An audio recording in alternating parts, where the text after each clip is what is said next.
सुंदर या ठिकाणी भजनाच्या माध्यमातून बुवा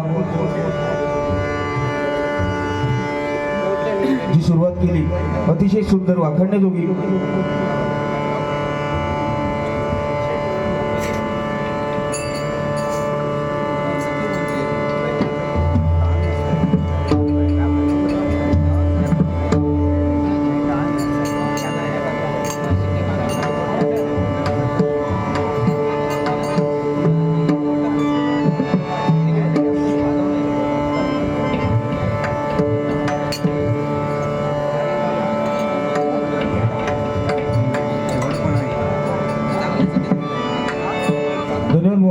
अतिशय सुंदर अशी सुरुवात या ठिकाणी भजन या रूपाने, कारण सुरुवातीलाच बुवा सांगितलं की जो पंचरत्नांचा वारसा प्रत्येक भजनी बुवा आज नवोदित असो या ठिकाणी शिवेश आहे, विशाल सावंत आहेत, आज या ठिकाणी डबल बारीच्या माध्यमातून आज दीपक साळसकर नवीन नाही पण आज प्रत्येक भजनी बुवा सुरुवातीला बुवा सांगितल्याप्रमाणे गोठणकर बुवा की पूर्वी तसं चालायचं, ह्यो ह्याला यायचो तो त्याला यायचो निलो म्हणजे ह्या वैर असायचा, पण आता बुवा कारण बुवांना चांगलं माहित आहे, कारण गोठणकर बुवांचे शिष्य म्हणजे समीर कदम बुवा, आता ज्या माणसाचा जो गुरु हया ऐकला नाही तू निर्लज्जच रे, म्हणजे तरी म्हणता बोलतलय सुरुवातीक फक्त उंदीर म्हटलंय की उंदीर कसो ढेंगात माझ्या घुसलो, तो म्हणता उंदीर ढेंगात घुसत नाही म्हणता, उंदीर पायात ढळपळता काहीतरी, पण ते उंदीर वेगळे, तू वेगळा जनावर होस बाबा, तू माणसातलं उंदीर, माणूस माणसात चलव देता का मला सांगा, माणूस जर एखादा उंच पदवीवर जायत असत तर दुसरं माणूस काय करता, त्याच्या ढेंगात घुसताना खाली वळता की नाही, अशी बुवा लिहू खाली सही घी माझी बुवा भरपूर पण बघा पुत्र हवा ईसा गुंडा त्याचा तिन्ही लोकी झेंडा, आज खरोखर गोठणकर बुवा आज ती परिस्थिती आमच्या अवधूतची होती, पण आता तर काटा कसला झाला बघा, देवाशपथ लहानपणा लय चांगला, म्हणजे बापसा केवढा कुतूहल असता, म्हणजे खरोखर अतिशय सुंदर. आज बुवा ज्यावेळी वरती भेटीवर गात असतात त्यावेळी बुवांचे चिरंजीव आज वय बघा त्याचा, पण व त्या दिवशीचा व्हिडिओ बघितला अगदी ठेक्यात तो वाजित होतो, खरोखर जरा जोरदार टाळ्या आमच्या चिरंजीवासाठी. त्याचप्रमाणे आदरणीय दीपकजी साळसकर यांच्याकडून 101 रुपयाचं पारितोषिक आलंय, मंडळाच्या वतीने स्वीकारतो, आभार मानतो, धन्यवाद धन्यवाद धन्यवाद. तर बुवा बाकी काही नाही विषय, कैलासवासी दीपक चव्हाण बुवा यांचे शिष्य आदरणीय दत्ताराम वारंग यांच्याकडून हे 101 रुपयाचं बहुमूल्य पारितोषिक आलंय, मंडळाच्या वतीने स्वीकारतो, आभार मानतो, धन्यवाद. त्याचप्रमाणे कैलासवासी भजन सम्राट दीपकजी चव्हाण बुवा यांच्या आत्म्यात चिरशांती लाभो अशी त्या भगवंताचरणी प्रार्थना करतो आणि या बक्षाचा स्वीकार करतो, धन्यवाद धन्यवाद. व त्यामुळे बुवा थोडंसं कुठेतरी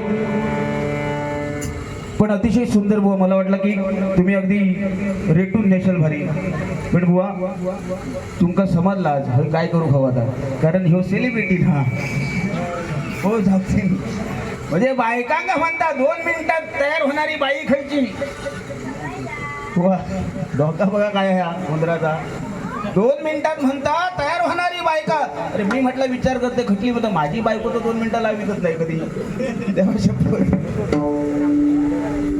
म्हणता मॅगी, अरे तुझा मोडला नाही काही नाही, ही बाई मॅगी बाई खाई ना शोधी फॉरेन का गेलो होतं काय रे, अरे त्या मॅगी शिजोसाठी 2 मिनिटात शिजोसाठी किती चटके सोसूचे लागतात, उगत नाही ती 2 मिनिटात शिजत, तुम्हाला वाटतं मॅगीवरच काय रे,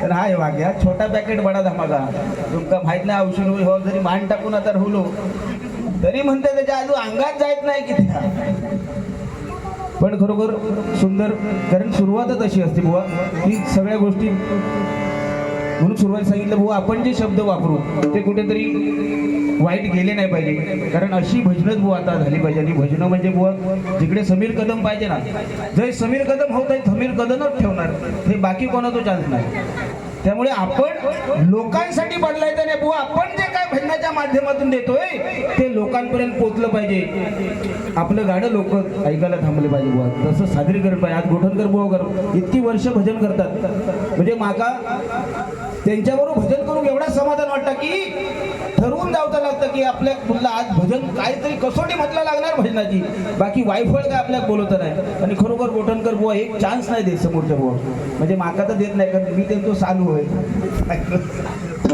होय जाऊ शकत. म्हणजे माझ्या बहिणी वांगडा लगीन केला नाही, म्हणजे माझ्या बहिणीचं भाग्य केवढा. म्हणजे आज मला वाटतं समीर बाजू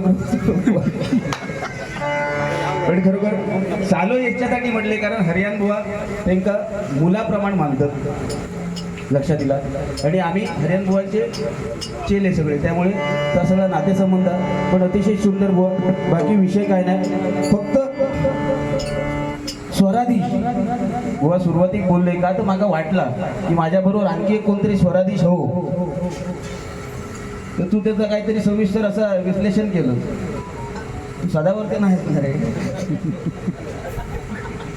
डंके की चुप्पे वाटोळा गेला हे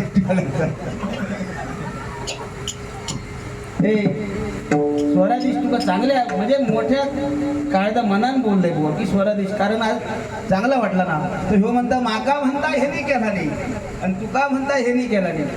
वा रे वा, चांगला आपण घेऊचाच समोरच्या नाही. समोर तो आपली स्तुती जेव्हा करता त्यावेळी ओळखायचं की समोरच्याचा काळीच केवढा असत नाही काय. आज खरोखर ह्यो माझं वादेलिया सेलिब्रिटी आणि तुम्ही आणि फोटो काढून खय गेला खरा, कारण एवढं तो बारकोचं हुंदीर खय गावचं नाही कोणा पण हरकत नाही बुवा, काय नाही. कारण नेहमी बुवा लहानपण देगा देवा मुंगी साखरेचा रवा बुवा नेहमी लहानपणी घेणार आहे. पूर्वी तशी भजना चालायची बुवा खेकटाक मेकटा, तेव्हा पण आम्ही तशी वाऱ्यो केले. बुवांका पण माहित की त्या काळात आम्हाला ज्या डबल वाऱ्या भेटल्या बुवा, मोठमोठे बुवा होते. आज स्वर्गीय दीपक बुवा चव्हाण या ठिकाणी आमची सुरुवातच झाली दीपक चव्हाण बुवांबरोबर, आणि आम्ही तेव्हा साधारणचा लगीन पण झाला नव्हता आमचा. हा साधारणचा बुवा त्या काळात असे बुवा भेटले, लोकरे बुवा असतील, प्रमोदगिरी बुवा असतील, मुनगेकर बुवा असतील, अशा लोकांबरोबर बुवानी आमच्या गुरुजींनी जोडीला दिलं नाही का. त्यावेळी आम्हाला विचार करावा लागतो की त्यावेळी त्याच्यानंतर आम्ही बोलायला लागलो, सुसाट शिकला आम्ही. तेव्हा कोणाक ऐकायचे नाही, नंतर जेव्हा आमच्या लेवलचे असे भेटायचे तेव्हा ऐकायचं नाही. पण आत्ता आमका समजला की त्यावेळी आम्ही काय चूक केली, म्हणून आज काहीतरी बुवा कमीपणा आपण घ्यावा.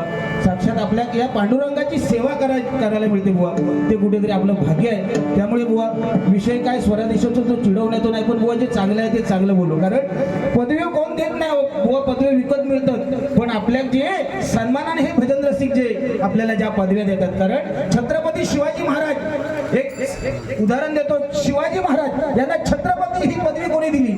अरे गोरगरीब जनतेने दिली, त्या रयतेने दिली. तो पुरस्कार देत काय मिळाला नाही, हे पुरस्कार हे छत्रपती ही पदवी त्या जनतेने रयतेने दिली. अरे बाळासाहेब ठाकरे त्यांना हिंदू हृदय सम्राट ही पदवी कोणी दिली?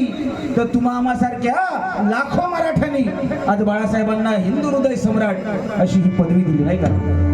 म्हणून बुवा पदवीचे विषय काय नाही, पदवी खापापलेलो आपण नाही. त्यामुळे बुवा आपण भजन करूया या ठिकाणी. आणि मॅगी बुवा काल पेवलं म्हणता, पेवलं म्हणजे पेवल्याचा अर्थ काय की बक्षीस जाम पडला तुला. त्या पुरातच भजन केलं की काय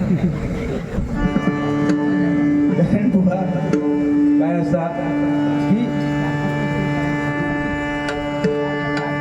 आयुष्यात नेहमी संगत चांगली असावी नाही काय. आज गोठणकर भाऊ असतील, समीर कदम, आज आम्ही जरी भांडलो तुमच्या समोर तरी आम्ही भजनाच्या माध्यमातून जास्त आम्ही तुमच्यापर्यंत पोहोचण्याचा नेहमी प्रयत्न करत असतो. कारण संगत चांगली का करा, कारण तुकोबाराय म्हणतात काय, पायरी प्रतिमा एकची आहे, पायरी प्रतिमा एकची आहे. कारण त्या दगडामध्ये ती पायरीची निर्मिती पण त्या दगडामध्ये होते आणि त्या परमेश्वराच्या मूर्तीची निर्मिती पण त्या दगडामध्ये होते. पण दोघांचं स्थान बुवा वेगळं आहे बघा नाही काय. त्या पायरीवरती लोक पाय देऊन जातात आणि त्याच दगडाने बनलेल्या मूर्तीच्या पायावरती डोकं तेच भक्त ठेवतात, म्हणून ती जागा वेगळी आहे बुवा. नाही काय असं म्हणतात आपल्या मालवणीत म्हणा की एखाद्या जेवणाचा ताट द्यायचा पण बसू तो पाठ देऊ नये. एवढं सिरियस किती झालं. म्हणून बुवा बाकी काय विषय नाही. आणि तुम्हाला बोलणं म्हणजे विषय तो होत नाही बुवा, जास्ती मी बोलणार नाही कारण आज सगळी बुवा, कारण तू सेलिब्रिटी आहे आणि भांडूपचा माहेर तुझा. म्हणजे सुयशने सुरुवातीला सांगितलं की पूर्वी भांडूपमध्ये तुम्ही होता आणि आता कुडाळा केला, म्हणजे हा तुमचा माहेर झाला. बस बुवा या ठिकाणी रूपाचा अभंग घेतो. कारण आयुष्यात बुवा एक लक्षात घ्या, कारण तो भक्त प्रल्हाद देखील बुवा दैत्य कुळात जन्माला आला होता. नाही काय, कारण भक्तीचा महिमा बुवा काय असतो, कारण हे ज्या लिहिले बाळी जे लिहिले बाळी ते न चुके एखाद्या काळी. अरे साक्षात भक्त प्रल्हाद हा दैत्य कुळात जन्माला आलेला, पण आयुष्यभर काय केलं, त्या नारायणाची भक्ती केली. नाही का, त्या नारायणाची भक्ती केली म्हणून त्या नारायणाला नृसिंह अवतार घेऊन त्या भक्त प्रल्हादाचं रक्षण करावं लागलं. हे त्या भक्तीचं सामर्थ्य होतं. नाही का बुवा. म्हणून आयुष्यात याक सांगते, जगायचा तर सुतळी बॉम्ब सारखा, सुतळी बॉम्ब गट्टो जगायचा तर बुवा सुतळी बॉम्ब सारखा. तुमका सांगतंय वाद जोपर्यंत जळून संपत नाही तो पण पुढ्या देऊची कोण हिंमत करू तो नाही. नाही काय, म्हणून बुवा जास्ती काय नाही बोलता, तुम्हाला या ठिकाणी रूपाचा अभंग घेतोय आणि तुम्हाला बारी देतो. फक्त बुवा स्वर्गीय अक्षय गाडे, माझे शिष्य स्वर्गीय अक्षय गाडे यांच्या स्मरणार्थ मंगेश बाने यांच्याकडून हे 101 रुपयाचं पारितोषिक आलंय, मंडळाच्या वतीने स्वीकारतो, आभार मानतो. त्याचप्रमाणे स्वर्गीय अक्षय गाडे यांच्या आत्म्यात चिरशांती लाभो अशी त्या भगवंताचरणी प्रार्थना करतो आणि या बक्षिसाचा स्वीकार करतो.